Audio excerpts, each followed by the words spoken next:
This is Democracy Now!, democracynow.org, The War and Peace Report. I'm Amy Goodman. We're broadcasting from San Francisco, the site of the Global Climate Action Summit. In North Carolina, South Carolina, Virginia, and Georgia, millions of residents are bracing for the arrival of Hurricane Florence, which meteorologists are warning could unleash life-threatening storm surges and historic flooding across a wide swath of the East Coast. This is North Carolina Governor Roy Cooper. This monster of a storm is not one to ride out.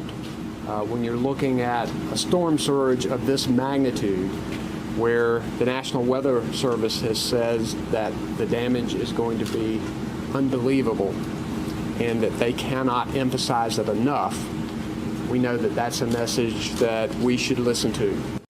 North Carolina is preparing for the climate change supercharged storm 6 years after passing legislation prohibiting state and local agencies from making planning decisions based on the latest climate science about sea level rise. Now the state is facing the threat of a life-threatening storm surge, which could cause billions of dollars in damages. Even if the storm weakens, experts warn Hurricane Florence could kill thousands of farm animals and trigger catastrophic waste spills from sewage treatment plants, hog waste lagoons, and chicken farms.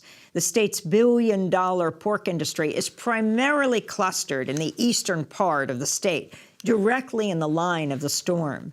Many of the factory hog farms in North Carolina store their waste by spraying it on nearby fields and neighborhoods or by depositing it in lagoons that can overflow during hurricanes, causing the toxic pig manure to pour into nearby waterways. In 1999, Hurricane Floyd dropped nearly 2 feet of rain on North Carolina, flooding the waste lagoons and sending the waste downstream to coastal estuaries, where it boosted nitrogen and phosphorus levels and caused algae blooms and fish kills. Meanwhile, Inside Climate News has published a map showing 24 toxic coal ash containment ponds in the path of Hurricane Florence that may flood in the extreme rainfall. For more, we're going to North Carolina, where we're joined by two guests. Will Hendrick is a staff attorney with the Waterkeeper Alliance and manager of the organization's North Carolina Pure Farms, Pure Waters campaign. And Frank Holloman, senior attorney at the Southern Environmental Law Center, where he works on protecting rivers, streams, groundwater, and drinking water sources from coal ash, including after a North Carolina facility owned by Duke Energy spilled 39,000 tons of coal ash into the Dan River in 2014. Well, we welcome you both to Democracy Now! And I wanted to begin with Will. Will, if you could start off by talking about exactly what is happening with all of these corporate factory farms and what is being threatened. Right now, this storm is hurtling towards the epicenter of animal agriculture in North Carolina. And as you mentioned, the vast majority of these factory hog farms utilize what's called a lagoon and spray field system to manage their waste. And in reality, even on the best day, the surrounding communities live under constant threat of an environmental catastrophe. But that threat is significantly exacerbated with the level of rainfall and the height of winds that we are expecting as a result of this storm. And currently, although the industry is feverishly working to remove animals from the coastal plain, the waste is remaining. Many of the operators are furiously drawing down those lagoons by spraying, even in violation of their permit after the National Weather Service has issued warnings prohibiting it.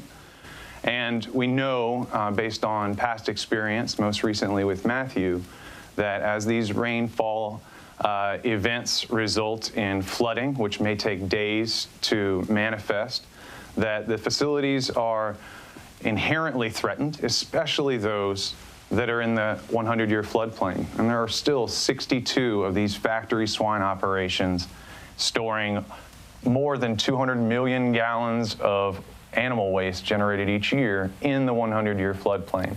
And so the threat is significant, and the it won't solely manifest as a result of these initial impacts, but could worsen as floodwaters rise. I want to turn now to Naima Muhammad, organizing co-director for the North Carolina Environmental Justice Network.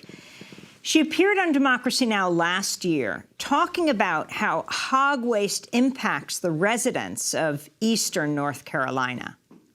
The spray is the animal waste that comes out of the hogs are kept in tent metal housing, and they have slacks in the floor where whenever they go to the bathroom or abort baby piglets or whatever happens with them, it falls through the slacks in the floor and it's piped out. There are pipes running underneath the ground, and the waste is piped out into the open air lagoon. And there are all kinds of chemicals. And this urine and fecal matter produces methane, ammonia gases, and so you can smell it. And what people say, it smells like rotten eggs, sometimes rotten collard greens, or it's just a terrible smell. And they have been forced off of their wells because they were seeing remnants of the waste in their well waters by the coloring and the odors coming out of their well water. Naima Muhammad, North Carolina Environmental Justice Network, is now joining us on the phone. We spoke last year when we were in North Carolina. Naima, welcome to Democracy Now! If you can describe the situation right now and what you're most concerned about. Are you in Greenville right now? No, I'm not. I'm en route to Greenville. Mm-hmm.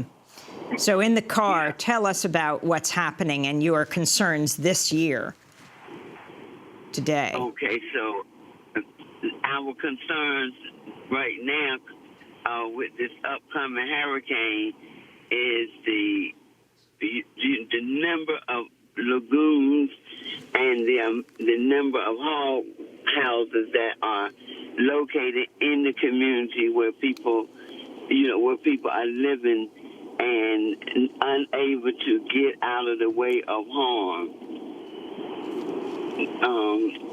If this storm comes and it's as bad as they are predicting, we learned from Hurricane Florence in 1999 what happens with these animals and these lagoons.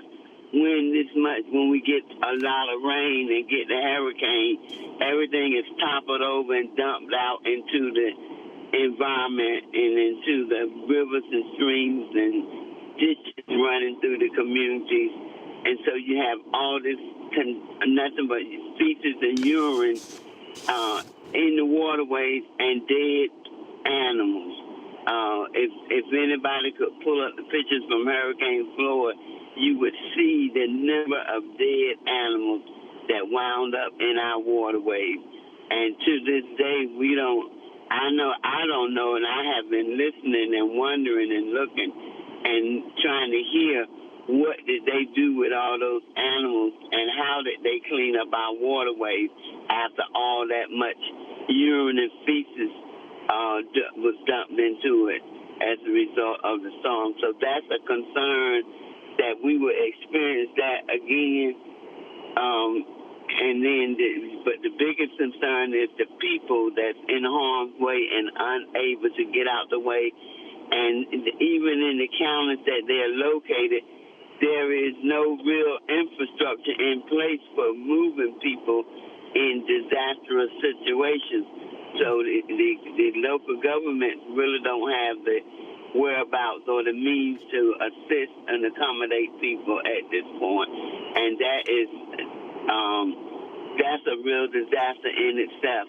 And, as I was waiting to talk to y'all this morning, I thought about my friend Rick Dove from the Waterkeeper Alliance, how he had said so many times, they don't have to fix this, but Mother Nature take care of it. And that's exactly what we're seeing. And he was saying that long before Hurricane Florence came.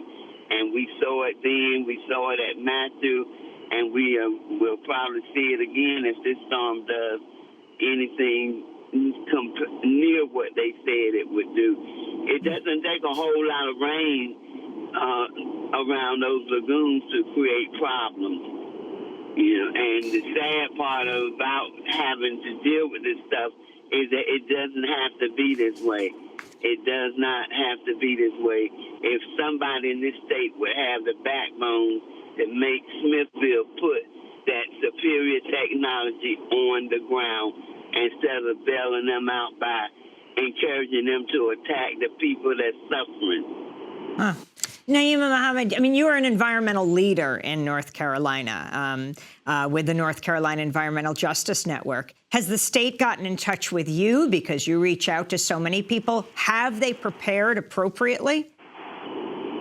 No, nobody's reached out to us at any level, not on the state, not on the local, nor the federal level to ask what can they do. Or, here's what we have, this is how you can use it. We've had none of that take place.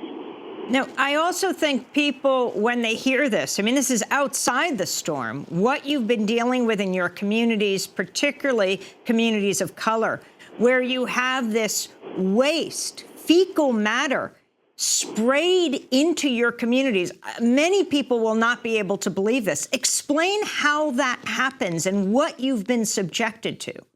Okay, so what happens is you have these lagoon, and I always tell people we're not talking about that blue lagoon that Brooke Shields was hanging out in. We're talking about a lagoon that's nothing but a hole that was dug in the ground, and they are housing all the urine and feces from the hogs that's kept in those houses that they use to grow the animals. And so the waste is sitting out in these open air lagoons. They have a certain level that they can reach before they stand the possibility of overflowing out of the waste, stands the possibility of overflowing out of the lagoons. And if that happens, that's a violation. And so in order to prevent those violations, when the lagoons begin to fill up, the contract growers then, on their operations, they then spray the waste out onto the crops around the areas as fertilizer to prevent the lagoons from overflowing. And the problem with that is that is just nothing but pure feces and urine that they're irrigating into the air, and it's making people sick. You hear people talk about how nauseated they get throwing up. The air smells so bad you can barely breathe. You can't go out. You don't want to be outside. If you can go outside, but you don't want to be out there in those conditions.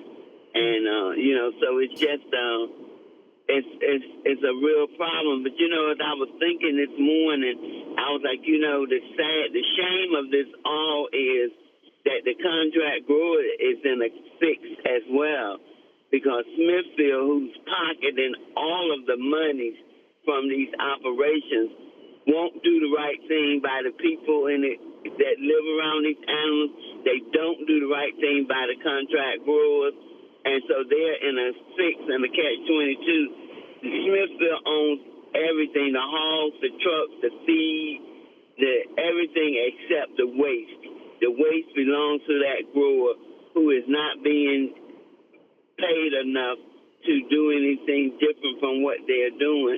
But Smithfield is pocketing billions of dollars in profit every year and can do something about it, but they won't, because it's just like in a capitalist society,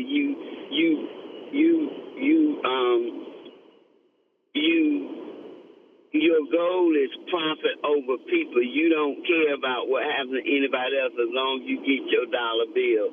And that's what they're doing, and nobody's making them do anything different to clean up or fix problems. You're referring to Smithfield Foods. I think it was, it has something like 973,000 square foot meat processing plant in Tar Heel, North Carolina, Right. reported in 2000 to be the world's largest, processing something like 32,000 pigs a day. Just drive carefully, Naima Mohammed, as you make your way to Greenville. We'll be in touch with you again. Thanks so much for being with us, North Carolina Environmental Justice Network leader. We'll continue to talk about what's happening there after this break.